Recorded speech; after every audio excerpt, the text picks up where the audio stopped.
Star Wars fans, holy crap. We've got even more leaks and reports about the upcoming Obi-Wan Kenobi show. General Kenobi! These leaks seem really wild. They help to fill in some of the gaps of what we think will happen in the story, and they're controversial, which is a completely new thing for Star Wars. I wonder how the fans will deal with it. What's up, everybody? It's Josh coming at you from Nerd Avengers Tower. As per usual, smash a like on this video if you're tentatively excited for the Kenobi show. I don't know, Star Wars fans. I'm trying to be cool. Cool beans.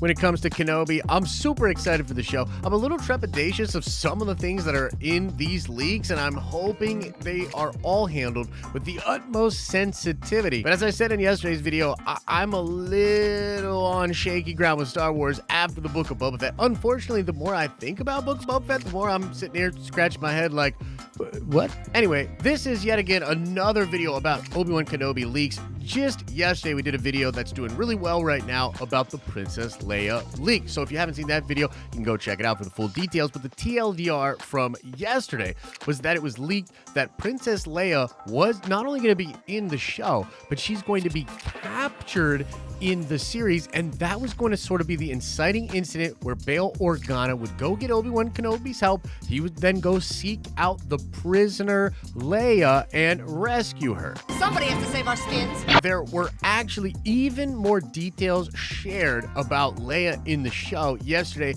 by Jason Ward over on MakingStarWars.net. This actually dropped just a little bit after my video, and I want to go over some of the updates to even the video we made yesterday, because now some of this is a little bit more clear. So it says here, Obi-Wan Kenobi leaves Tatooine on a secret mission to save Princess Leia after Bail Organa shows up in Obi-Wan's cave saying that she has been abducted and the Organas need his help. Obi-Wan takes public transport off Tatooine, like we've seen in the Book of Boba Fett, to a world described as Reno if it were a Star Wars planet. And I mean, that's kind of crazy, so a sort of shisty, dangerous planet. I like it. Next up, Jason also says that the Inquisitors have studied the Jedi's past, and they are hunting and have an understanding of who was close to certain living Jedi before Order 66. As the hunt for Obi-Wan Kenobi by the Grand Inquisitor commences, the fifth brother and the vile third sister begin to pull on threads that will spring Kenobi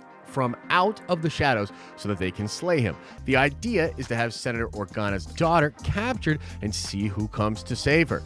If their intel is correct, they might just catch a big fish like Kenobi. Now let's actually stop there for just a second, because this is super cool and it fills in some of the gaps of the story. I said in yesterday's video, I'm not 100% sure how the Inquisitors are involved in all of this, but I have been told they are involved in the early parts of the show, and Kenobi will come head to head with them. And now we're seeing that the Grand Inquisitor himself is hunting Jedi and specifically trying to get Obi-Wan Kenobi. This is awesome. Yes!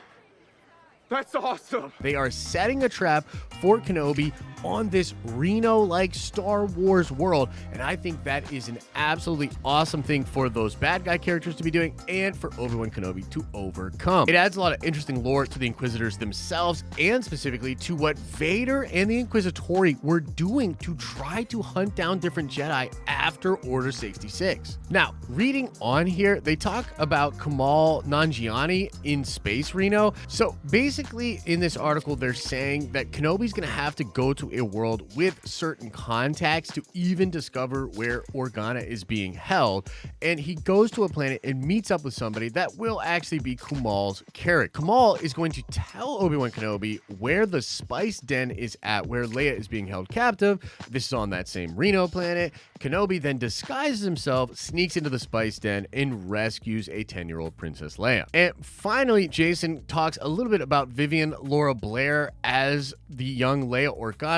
She's very difficult, she's funny, she's sassy, a lot of what you would imagine a young Princess Leia to be like. And by the way, shout out to Star Wars Santa, who gets a nice shout out in Jason's article here when referencing Paper Moon and that influence on Star Wars. Pretty cool. Apparently that'll be on display in this segment of the Kenobi show as well. But that's not all, folks. We've got even more crazy leaks and reports. This coming out from LRMonline.com, and they are talking about the epic fight between Kenobi and Vader Vader in the show. And while this is not a very involved report, it is significant because they say here, we have heard from our sources that Kenobi and Vader will face off not once, but twice in the upcoming series. The once friends, now enemies, will have 2 epic battles against each other that we have been told will rank at the top of Star Wars battles. We don't want to share too many details to avoid spoiling too much of the storyline, but be prepared for battles between Jedi and Sith Lord to be epic. With our leaks that have been shared around the internet, you can probably figure out when the fight will take place between the two. So let's talk about the good in these reports. Let's talk about the bad. We'll then talk about what we think the fans will think. So I really like a lot of what I'm hearing here. I mean, first of all, young Leia being super sassy, being like Leia, I think that fits. Now, I know that a lot of you are already worried about this, trepidations about this, and you don't want her to be the star of the show. And I've seen a lot of people being like, oh no, young Leia's gonna be like the new Greta Thunberg. I think it makes sense for Leia to be like Leia, and for her as a younger person to be way less tempered and controlled and to be much more of a handful. So for me,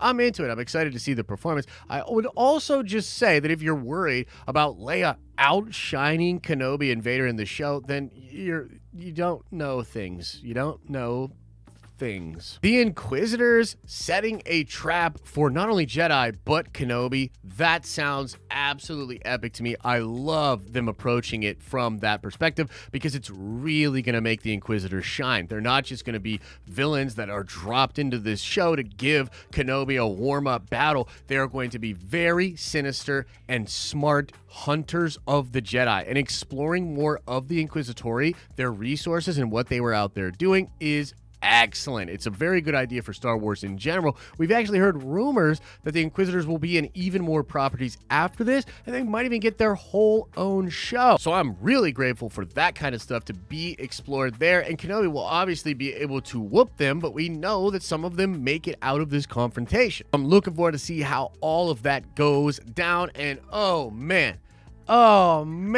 to see not one, but 2 epic battles between Obi-Wan Kenobi and Vader, and apparently both of them are going to be very epic, grand in scale. That is fantastic news, man. I know it's going to possibly bug some canon heads out there, and I'm a little bit with you, and we'll talk about that in a second, but let's just say from a show's perspective, and after doing something like we did with Book of Boba Fett, where we're sitting around waiting for Boba to do some epic stuff, feeling a certain way about all of the things other characters do around him, to hear that we are going to have an epic battle and then another epic battle when it comes to Vader and Kenobi, that's very exciting. It makes me way more excited to just see how all of this plays out. Like, that's super hype, man.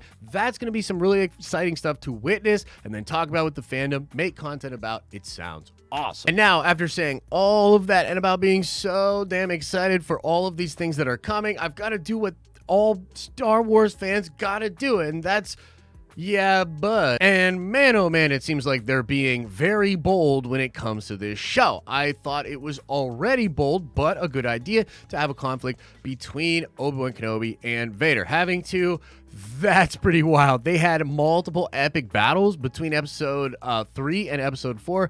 That's kind of interesting. Wonder how all of that's going to play out. Leia being a big part of the show, meeting Obi-Wan, possibly being investigated by the Inquisitori. That's really interesting and getting very close to breaking some of the continuity. I wonder how people are going to feel about that. I think at the end of the day, the show is going to change things. It is going to change the way we look at the relationship between Anakin and Obi-Wan and the way we look at the galaxy overall. And I think Star Wars fans need to try to go into this with an open mind and then have a civil discussion about how we feel about these changes once it's all done. But of course, that won't happen. So let your rage or your fanboy hype flow in the comment section. Let them fight. Like this video if you liked it. Subscribe to the channel to see more of our content pop up in your recommended feed. Check the podcast out on Spotify and Apple, and make sure you come on by the live streaming channel. You can come by, ask me a question live, or yell at me about one of my awful takes. As I always say, I hope you're having an awesome and a nerdy day, and I'll see you